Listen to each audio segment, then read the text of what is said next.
are you feeling science? What have you learned in science? I learned a lot, miss. I learned about volcanoes, I learned about the reproductive system, the DNA structure, and many more. I also learned about the, it was chemical balancing and also gas law. What about the nervous system? What have you learned? My nervous system is How about you? What have you learned in science? Let's find out. The competitive environment, buyers and sellers, offers. The world's competition is very similar to us. The word competition is very familiar to us, especially to you who are smart holders.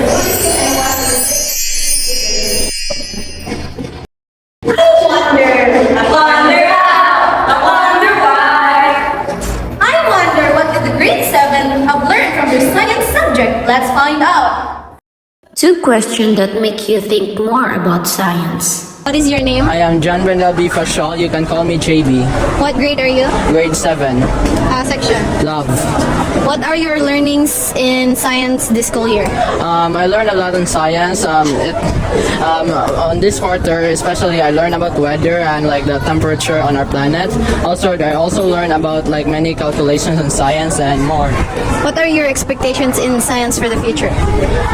Science to evolve and I can learn more about it. So what is your name? I am Gabriel Asbrity Bennett. What grade are you? Grade 7 Love. What are your expectations in science this school year? I expect more about some new topics and discussions that are really useful in life. What have you learned in this year in science? I learned different topics and discussions that are really medium.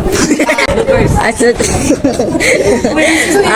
suggest they add more topics about life because it is interesting. Okay, thank you. What is your name? Samara Rivera, Precious Jewel A. Salam. What grade level are you in? grade 7, 7 faith. 7 faith. 7th grade. Okay. What are your learnings in science this quarter? I mean this year. A lot of things. Like what?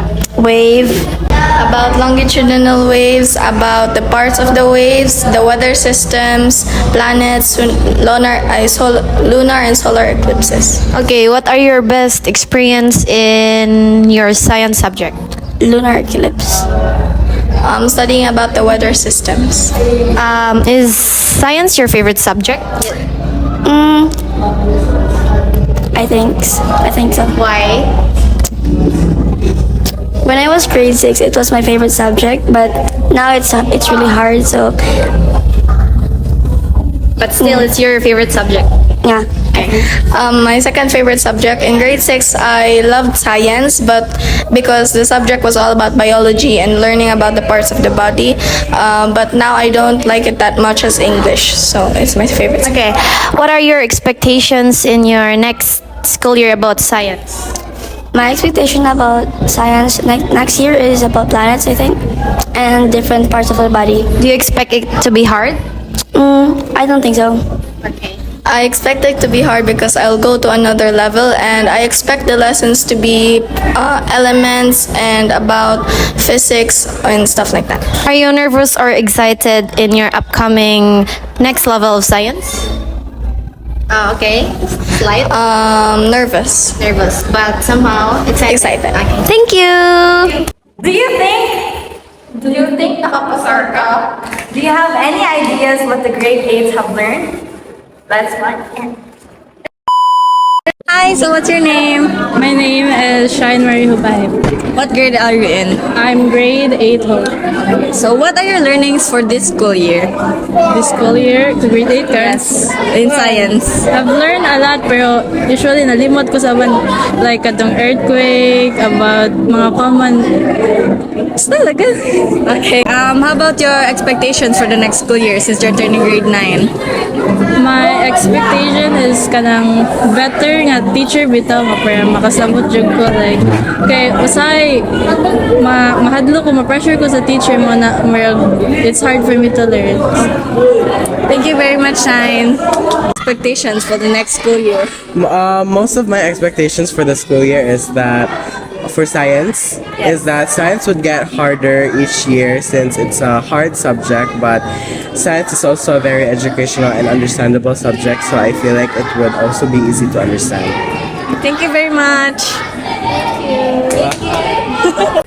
Let's move on to grade 9. Nag-move on ka na ba?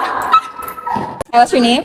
Hi, my name is Nali Jane Achas, a student of grade 9 Hope. So what are your learnings in science this school year? For this semester, we delved into, as far as I can remember, physics, earth science, chemistry, pretty much that. So what are your expectations in science for next school year? Well, I'm not sure as to what the future holds, but I can make certain of one thing, and that is 10th grade science will be tough. Hi, what is your name? I'm Nashrin A. Makalandong from grade 9 Hope, and I want to say that please like and subscribe and share our Facebook page. Please search Nash and you will see the main page. So, okay, what are your learnings in science this year? I learned physics about free fall motion, that the gravity is always negative 9.8 meter per second, and if there's no initial velocity, it always be 0. So what are your expectations in science next school year?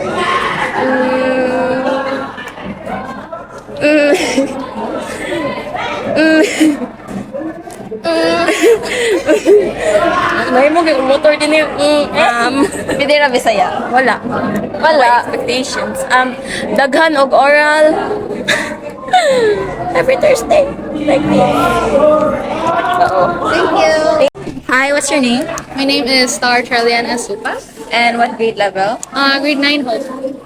So what are your learnings in science this school year? This school year, we learned a lot about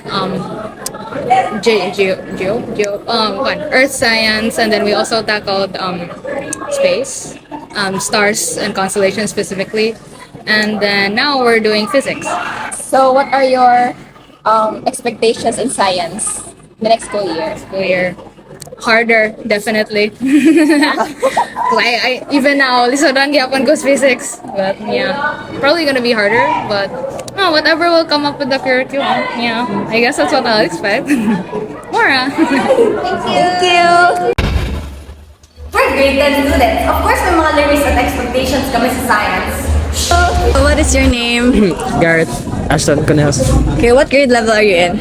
grade 10 phase. Okay, so what were your learnings in science this school year? Earth science, physics, and chemistry. Okay, so what are your expectations in the next school year? Much harder and probably draining. So what was your most unforgettable experience in your science subject? Open forum, and I had to confess something in front of the class. Okay, thank you very much. Hi, what's your name? My name is Cedrico Sean Lopez. What grade level are you in? I'm from grade 10 phase.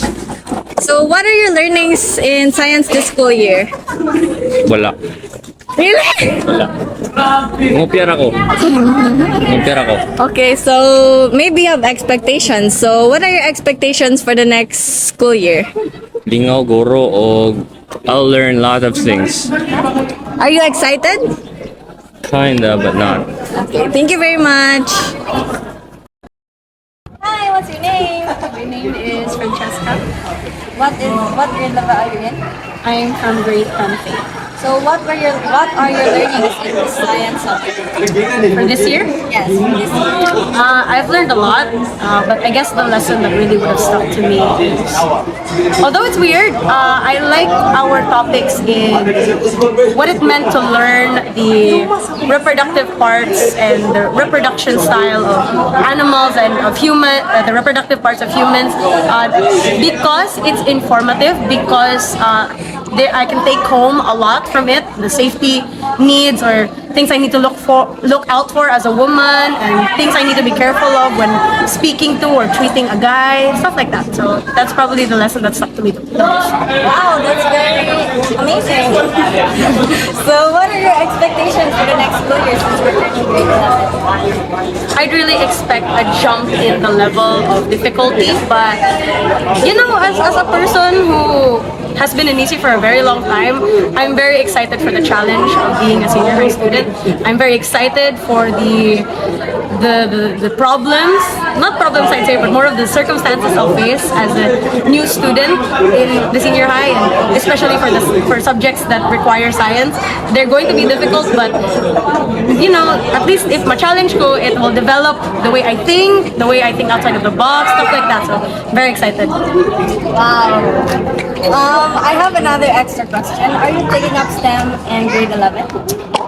No, I won't be. I will be taking Humes, but if in Humes there will be a subject that is related to any way to science, I would be very excited to take it. Despite my skills and levels not being fit for STEM, STEM is more basic on science and math. My strong suits are really social studies and public speaking and English. So. But I'm still excited anyways. Thank you so very much for your time. Thank you so much. As a future grade 11 students, I wonder, what are your advice for us? Rated SPG. Pwede mo mag-Bisaya English?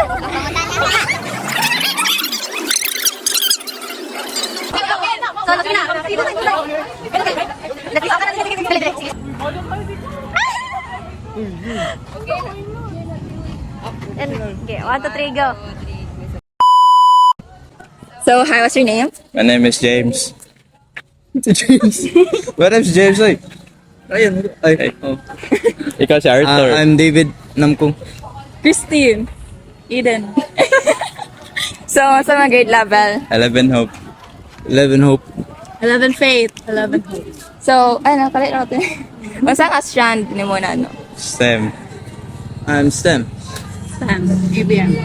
So, saan yung advice sa mga upcoming students na mag-grade 11? Upcoming kuan mga grade 10. Ako ay kuan dapat i-enjoy ra ninyo ang senior high school. Ya, kuan ay magka-pressure. Never be pressured sa grade 11.